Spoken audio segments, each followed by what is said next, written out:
प्रश्न नंबर 1 कह रहा है निम्नलिखित प्रश्नों के सही विकल्प पर सही का निशान लगाइए। प्रश्न का है पूसा सावनी एक प्रजाति है। तो पूसा सावनी ये जो है भिंडी की एक प्रजाति है। आ वाला विकल्प सही है। फिर खा कह रहा है कि भिंडी में वायरस से फैलने वाला रोग है। इसमें सही विकल्प बा है पीला सिरा मैजिक। फिर गा है कौन सी फसल की जड़ों में वायुमंडल की नाइट्रोजन को एकत्र करने वाले जीवाणु पाए जाते हैं। तो इसमें सही विकल्प सा है चना। फिर इसके बाद घा कह रहा है कि चने में औसतन प्रोटीन पाई जाती है। इसमें बा वाला विकल्प सही है 21%। फिर ङा कह रहा है कि भूमि में नाइट्रोजन स्थिरीकरण बढ़ाने के लिए बीज को एक विशिष्ट कल्चर से उपचारित करते हैं। तो इसमें आ वाला विकल्प सही है राइजोबियम से। फिर आगे चा कह रहा है कि राइजोबियम कल्चर के एक पैकेट का वजन होता है। तो ये 200 ग्राम होता है। बा वाला विकल्प सही है। फिर छा है लौकी की प्रजाति है। जिसमें आ वाला विकल्प सही है पूसा नवीन। फिर आगे कह रहा है कि लौकी का प्रमुख कीट है। तो इसमें बा वाला विकल्प सही है रेड पंपकिन बीटल। अगला प्रश्न कह रहा बैगन की संकर किस्म है। तो इसमें दा वाला विकल्प सही है पूसा हाइब्रिड। कह रहा है कि 1 हेक्टेयर खेत में बैगन बोने के लिए बीज की मात्रा आवश्यक होती है। इसमें दा वाला विकल्प सही है 400 से 500 ग्राम। फिर आगे टा कह रहा है कि लौकी की किस्म नहीं है। इसमें दा वाला विकल्प सही है पूसा सम्राट। आगे प्रश्न 2 कह रहा निम्नलिखित में प्रमुख कृषि क्रांतियों को सुमेलित कीजिए। का है हरित क्रांति। तो हरित क्रांति का मिलान हम खाद्यान्न उत्पादन से करेंगे। फिर इसके बाद है श्वेत क्रांति। श्वेत क्रांति का मिलान हम दुग्ध उत्पादन से करेंगे। रजत क्रांति इसका मिलान हम अंडा उत्पादन से करेंगे। पीली क्रांति इसका मिलान तिलहन उत्पादन से करेंगे। सुनहरी क्रांति इसका मिलान फसल उत्पादन से करेंगे। इसके बाद नीली क्रांति इसका मिलान हम मत्स्य उत्पादन से करेंगे। आगे प्रश्न 3 कह रहा निम्नलिखित में से जो बेमेल है उसे छांट कर लिखिए। का है चना मटर मसूर आलू। तो इसमें आलू बेमेल है। फिर खा है अगेती झुलसा रोग पछेती झुलसा पत्ती का धब्बा पररोह मक्खी। तो इसमें पररोह मक्खी ये बेमेल है। इसके बाद गा कह रहा है कि क्विनाल्फास थीमेट फोरेट कार्बेंडाजिम। तो इसमें जो है कार्बेंडाजिम ये जो है बेमेल है। फिर आगे घा कह रहा है कीटनाशक खरपतवार नाशक रोगनाशक राइजोबियम। इसमें राइजोबियम ये बेमेल है। फिर आगे ना कह रहा है कि पूसा प्रोलोफिक राउंड कल्याण हरी लंबी आज़ाद रहित अवरोधी। तो इसमें जो है अवरोधी ये बेमेल है जो कि चने की प्रजाति है। बाकी सभी जो है ये लौकी की प्रजाति है। फिर क्या कह रहा है कि पूसा मेघदूत पूसा मंजरी पूसा शंकर 3 आज़ाद हरित। तो इसमें आज़ाद हरित ये जो है बेमेल हो जाएगा। फिर आगे कह रहा है कि पूसा प्रोलिफिक राउंड पूसा नवीन आज़ाद शंकर 1 पूसा संदेश। जिसमें आज़ाद शंकर 1 ये जो है बेमेल है। फिर जा कह रहा है कि Pusa purple long Pusa hybrid Pusa Anmol Pusa Kranti. तो पूसा हाइब्रिड 1 ये बेमेल हो जाएगा जो कि बैगन की संकर किस्म है। फिर झा कह रहा है कि पंत संकर बैगन एक बहार पूसा हाइब्रिड 6। तो इसमें बहार ये बेमेल है ये जो है गोल फल वाली बैगन की किस्म है। फिर प्रश्न 4 कह रहा है रिक्त स्थानों की पूर्ति कीजिए। का है ज्वार के आटे से स्टार्च व एल्कोहल भी तैयार किया जाता है। खा है ज्वार का प्रमुख रोग ये है अनावृत कंडुआ। फिर क्या कह रहा है कि अर्गट रोग से ग्रसित दानों को नमक के घोल में डुबाकर निकालना चाहिए। फिर घा है चने की छोटी एवं सामान्य दाने वाली प्रजातियों के लिए 75 से 100 किलोग्राम प्रति हेक्टेयर बीज की आवश्यकता होती है। फिर कह रहा है कि मटर के सूखे दानों में औसतन 22% प्रोटीन पाई जाती है। हिच्चा है अनावृत कंडुआ में ज्वार के दाने काले चूर्ण में बदल जाते हैं।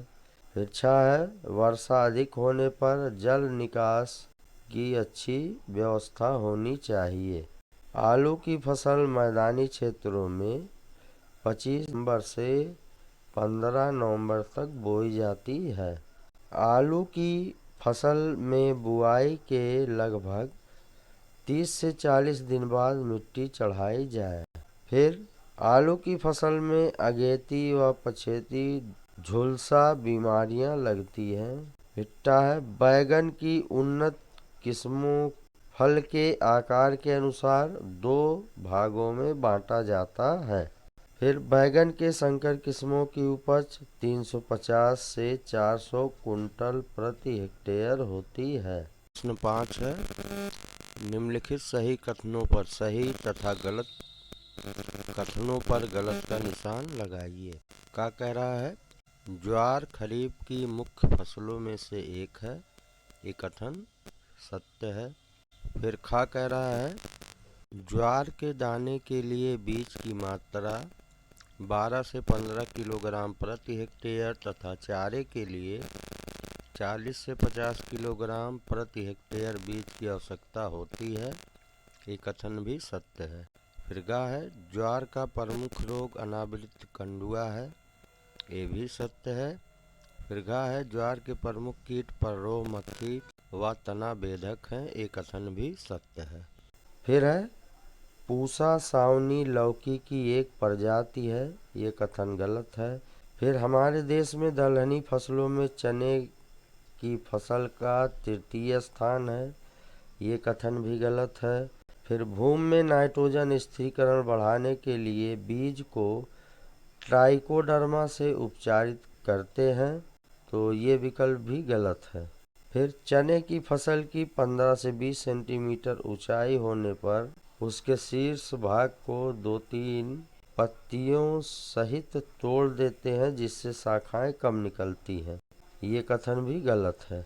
फिर बीज जनित रोगों से बचाव के लिए 2 ग्राम थीरम एवं 1 ग्राम कार्बेंडाजिम प्रति किलोग्राम बीज की दर से शोधित करते हैं, ये कथन सत्य है। फिर आगे है लौकी बोने के लिए पंक्ति से पंक्ति की दूरी 1.5 से 2.5 मीटर रखते हैं, ये कथन भी सत्य है। लौकी का बीज 15 से 25 सेंटीमीटर गहराई में बोना चाहिए, ये कथन भी गलत है। फिर 1 हेक्टेयर खेत के लिए लगभग 2 से 3 किलोग्राम बीज की पौध पर्याप्त रहती है, ये कथन भी गलत है।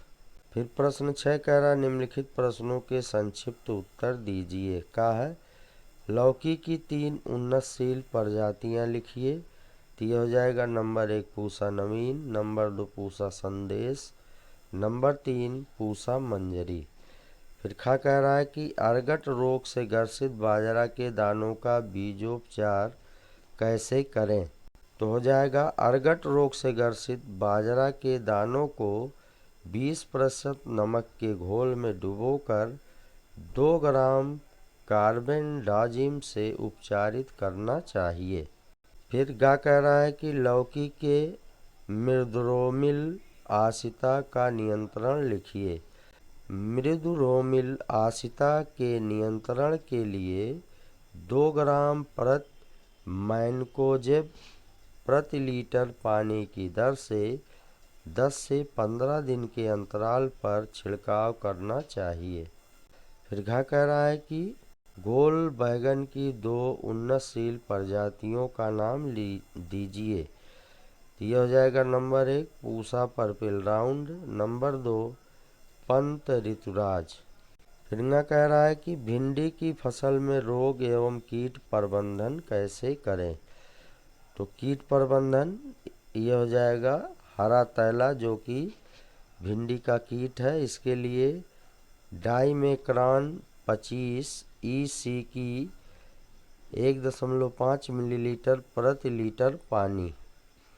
फिर चिट्टीदार सूंडी, इसके लिए 1 से 1.5 मिलीग्राम इंडोसल्फान 35 EC।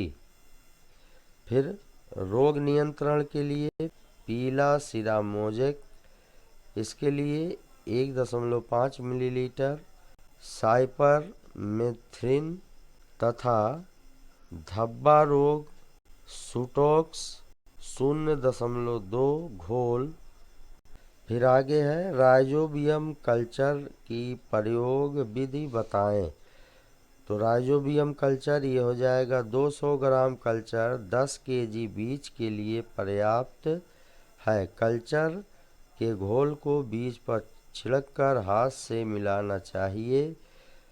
2 से 3 घंटे तक फैलाने के बाद बोना चाहिए। फिर आगे कह रहा है अच्छा मटर की उन्नतशील प्रजातियों के नाम दीजिए। तो हो जाएगा रचना, इंद्र, अपर्णा, शिखा, जय, अमन, सपना, प्रकाश, पूसा, प्रभात आदि। फिर जा कह रहा है बैगन की खेती में खाद एवं उर्वरक प्रबंधन के बारे में लिखिए।